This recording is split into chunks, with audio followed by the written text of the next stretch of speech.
In the 1920s, America played out a noble experiment to raise the moral character of the nation through the prohibition of alcohol. But as the alcohol business turned to the underworld, gangs rose to prominence, raking in millions of dollars while shoveling out thousands of corpses in the quest to provide the drink that people still demanded. And at the end of the decade, the gang wars reached their peak in the streets of Chicago when America's most infamous gangster wiped out his rival gangs in the St. Valentine Day Massacre. This brutal act both solidified his control over the city while simultaneously leading to his downfall. But why would America think it wise to prohibit something so many Americans enjoyed? And why did it lead to such a spike in violent crime? Well, that's just the treasure we're out to discover. I'm Dan Lure, and this is History for Humans.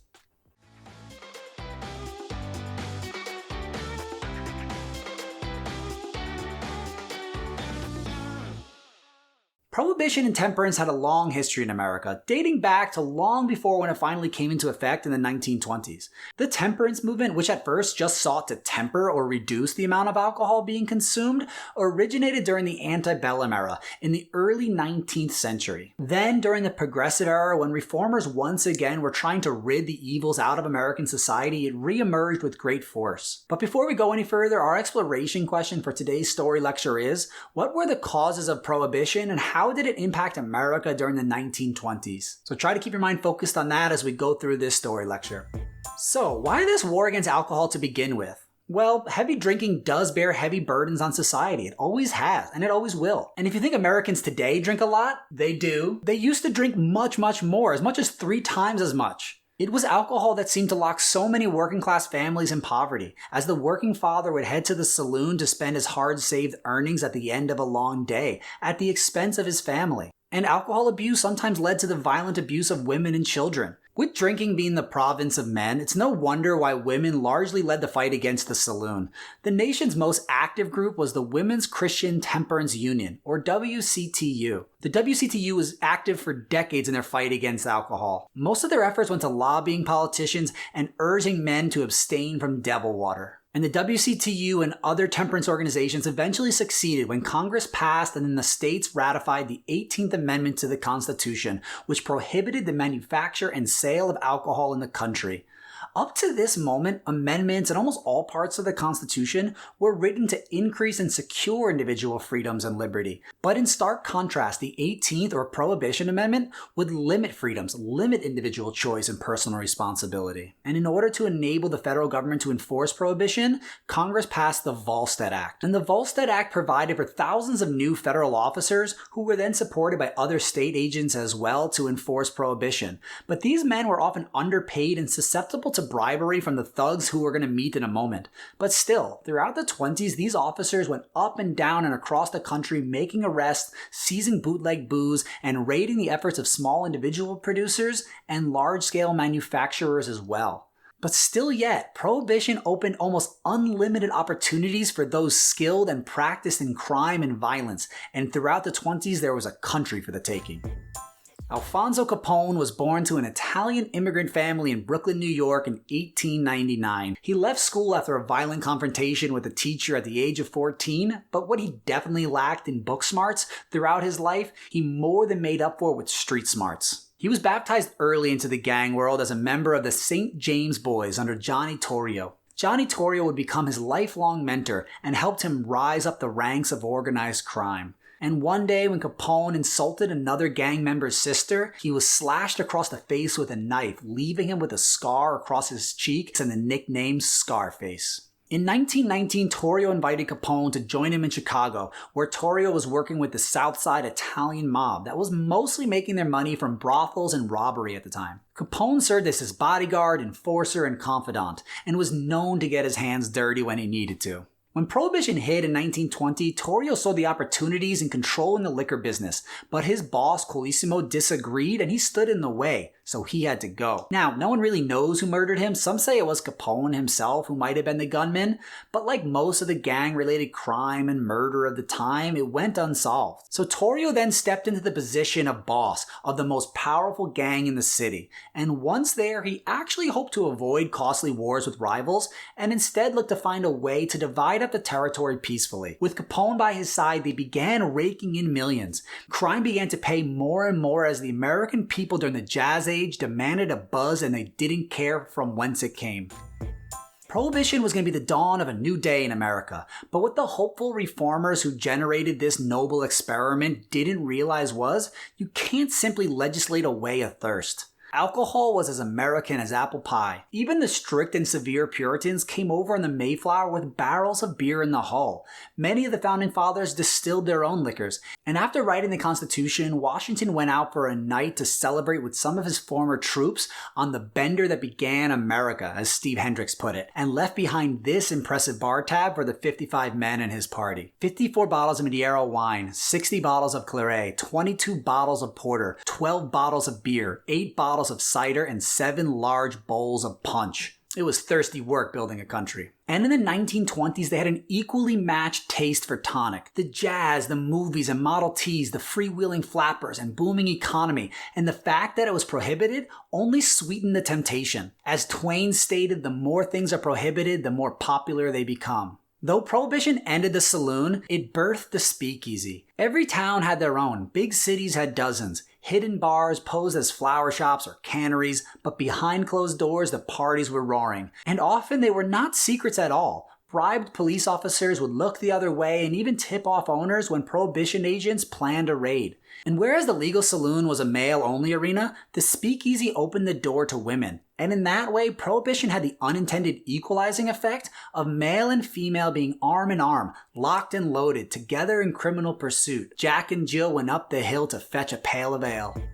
Outside the speakeasy, there were other ways of getting splifficated. That's some hip 20 slang for getting tipsy. Doctors began prescribing alcohol as medicine for any number of creative ailments, for cancer, indigestion, anxiety, depression, or the perfectly vague term debility that many Americans seem to suffer from. Winston Churchill, known for drinking, on his lecture tour in America, was prescribed alcohol by his personal physician that was needed, especially at mealtimes, in a quantity that is naturally indefinite. Bathtubs across America turned into distilleries to produce bathtub gin, and homebrew was drank by tens of thousands of Americans, conducting their own noble experiments with hops and grains. And sometimes, like you might guess, the concoctions would produce harmful side effects that would lead to sickness, blindness, and even death. It's no wonder they often called it coffin varnish. And to make a buck, bootleggers took to the streets, selling alcohol that might have been shipped in from the Caribbean, trucked down from Canada, or brewed in a nearby tub. But just as small businesses across the country were being taken out by the large corporations,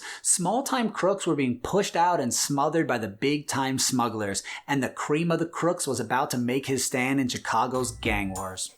Though he tried to settle his disputes with the pen and not the sword, the peace didn't last. And the thorn that was in Torrio and Capone's side was the North Side Gang, led by Dean O'Banion, who Torrio eventually left bullet-ridden in his own flower shop. And this, of course, only put a thirst of revenge with the new bosses of the North Side Gang, which included George Bugs Moran. So Torrio tried to lay low and hide out, but they found him and left him with 5 slugs in the chest. Torrio, though, miraculously survived, and after recovering, he wised up, and he retired, going to New York and leaving the outfit in the trigger-happy hands of Al Capone. Capone went right to work, consolidating his control of Chicago's streets and bootlegging business through aggressive and impulsive brutal acts of violence. His 7 years as boss marked the bloodiest years of Prohibition and the bloodiest years in Chicago's history at that point. It gave Chicago a worldwide reputation for lawlessness, and Capone reigned over it all. 1926 was the bloodiest year. Capone's Southside Gang took out rivals across the city, and eventually over 75 gangsters were murdered without a single arrest or conviction of any major players. Judges and jurors and prosecutors would be paid off. Eyewitnesses to stark crimes would reach the witness stand and suddenly have no memory. Testifying against violent men often had violent ends. This sudden loss of memory on the witness stand was called Chicago amnesia. Capone at the time was taking in a yearly income of about $60 million and was one of the wealthiest men in Chicago. In a city known for corruption, he was right at home. The police across the city were on his payroll, as were journalists and politicians. In one campaign, Capone donated $250,000 to Mayor William Hale Thompson. And Capone was not just loved by the men in his pocket, the police and the politicians and the press. No, he was also loved by the public at large. You see, the 1920s were the first age of celebrity in America, where pop icons became heroes, and Capone was up there with Babe Ruth and Charlie Chaplin. Kids would cheer and chase his armored Cadillac when he drove through town. He would sign autographs at baseball games, and with his portly frame, he dressed up as Santa on Christmas and gave toys to the kids in need. He gave to charities, and when the Great Depression hit, he opened a free coffee and donut shop for the unemployed. And Americans couldn't get enough. You see, American culture long celebrated the lawbreaker, Billy the Kid and John Dillinger and smugglers like John Adams. Our nation itself was founded on those breaking British laws, and in that way Capone was like a modern Thomas Jefferson, just with a Tommy gun. Kidding. But his celebrity, public appeal, and free ride from police and politicians was about to come crashing down as he moved to take out Bugs and his whole gang. Bugs Moran was running the Northside Gang, and he had been moving into disputed territory that Capone believed he controlled. And then Capone's driver was tortured and killed, as were some of his other business associates. And then a bounty was put on Capone's head. The confrontation was about to be settled once and for all, after a year-long confrontation between the arch rivals. And really, with a gang war between a guy named Scarface and one named Bugs, was it really a surprise who came out on top? It was a cold day in February on Valentine's Day. Bugs and some of his top men were set to receive a shipment of stolen Canadian whiskey and headed to Bugs' garage that served as his headquarters. 7 of Moran's top men were there, his number 2, his best enforcers, his bookkeeper and business manager and others. And as they were set to unload the cargo, 4 men dressed in police uniforms cornered them. 2 held shotguns and the other 2 machine guns. Bugs' men were then ordered to line up facing the wall by the would-be officers when a storm of bullets, more than 70 rounds and over 1,000 shots sprayed the victims before they blasted off with their shotguns and left. And when the real police finally did arrive, all the men were dead except for one, Frank Gusenberg, who was taken to a hospital. And when he was questioned about the incident, he refused to name Capone or any of his men, following the code of silence. His last words were, "No one shot me." Better to be dead than be a rat, I suppose. Still, it was widely assumed and very safe to bet that Capone had been behind the hit. No one was ever convicted, and the St. Valentine's Day Massacre remains one of the largest and most famous unsolved crimes in American history. It was a turning point in the gang wars in Chicago and across America. The scale of the massacre finally upset enough powerful men in the city and enough in the public to turn the tide against Capone. Controlling so many of the local politicians and police, they would need the federal government to finally take down Scarface. Capone became public enemy number 1, and the full brunt of the federal law enforcement came down on him. Though U.S. attorneys had Capone on over 5,000 violations of the Volstead Act, they actually took him down on tax charges. Realizing Capone lived an openly lavish lifestyle but never reported an income, they indicted him and then convicted him on tax evasion. What did they say? Death and taxes. Capone should have known. He was sentenced to 11 years in prison, and while there, his brain was pretty much rotted away from a neurological infection due to syphilis, and he died in obscurity years later. And after the open brutality of the St. Valentine's Day Massacre, gang bosses across the country learned to keep their turf wars more quiet and off the radar of the feds. And it would take the Great Depression to finally wake Americans up to the need to repeal the 18th Amendment, not just to reignite the 5th largest industry in America, but also to raise the spirits of suffering Americans. And in 1933, the 21st Amendment repealed the 18th, and Americans could once again enjoy a drink as free, law-abiding citizens. And at long last, the country was wise enough to learn from the mistake that was the noble experiment. And isn't that just what history's for? To correct our course and learn from our mistakes? So what lessons do you feel that we need to learn from this dark but roaring time in American history? Well, comment below and let us know. And thanks for engaging today. This has been History for Humans. And now what you've really been waiting for. Dad jokes in history! Why did the chemist decide to make bathtub gin during Prohibition? He thought it would be a good solution. Get it? Solution?